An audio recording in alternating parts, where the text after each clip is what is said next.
দেশের রাজনৈতিক দলগুলোর সঙ্গে জাতীয় ঐক্যমত্য কমিশনের প্রথম সভা শুরু হবে বিকাল ৩টায়। এ বিষয়ে জানাতে ফরেন সার্ভিস একাডেমি থেকে সরাসরি যুক্ত হচ্ছেন সহকর্মী সাইফুল রিপন। সাইফুল, বৈঠকে অংশ নিতে অতিথিরা এসেছেন কিনা, আলোচনার এজেন্ডার বিষয়ে কিছু জানতে পেরেছেন কিনা জানাবেন। ডানা, ফরেন সার্ভিস একাডেমিতে ইতিমধ্যেই বিভিন্ন রাজনৈতিক দলের নেতারা প্রবেশ করতে শুরু করেছেন এবং আমরা কয়েকজন রাজনৈতিক নেতার সাথে কথাও বলেছি এবং তারা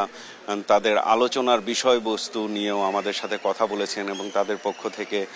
কোন ধরনের প্রস্তাবনাগুলো তুলে ধরা হবে সেই বিষয়গুলো নিয়েও তারা কথা বলেছেন। আপনি যেমনটি জানেন যে প্রধান উপদেষ্টার নেতৃত্বে যেই বিভিন্ন খাতের যে সংস্কারের ক্ষেত্রে যে 6টি কমিশন করা হয়েছে সেই কমিশনের যে সুপারিশগুলো সেই সুপারিশগুলো নিয়ে প্রধান উপদেষ্টা ডক্টর মোহাম্মদ ইউনূসের নেতৃত্বে আজকের এই বৈঠকটি অনুষ্ঠিত হতে যাচ্ছে এবং যেই সুপারিশগুলো সংস্কার কমিশন যেই সরকারের যেই 6টি কমিশন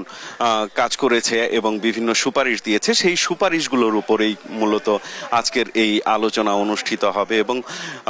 এই আলোচনাকে কেন্দ্র করে কিন্তু ইতিমধ্যেই বিভিন্ন রাজনৈতিক দলের নেতারা এসেছেন এবং আমরা ইতিমধ্যেই জাতীয় পার্টি কাজী জাফর অংশের যেই চেয়ারম্যান তার সাথে আমরা কথা বলে যতটুকু জানতে পেরেছি যে তিনি যেটি বলেছেন যে সংস্কার যেহেতু একটি চলমান প্রক্রিয়া এবং যেই সংস্কারগুলো খুব স্বল্প সময়ে করা সম্ভব সেই সংস্কারগুলো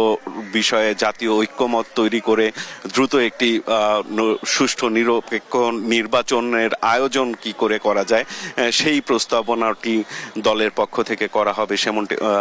তার দলের পক্ষ থেকে করা হবে এবং রাজনৈতিক দলগুলোর নেতারা যেটি বলছেন যে সংস্কারের পাশাপাশি মূলত নির্বাচনকে কেন্দ্র করে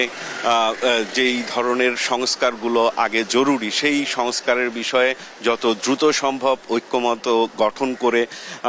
সেই নির্বাচনের দিকে এগিয়ে যাওয়াকেই তারা গুরুত্ব দিচ্ছে সবচেয়ে বেশি এবং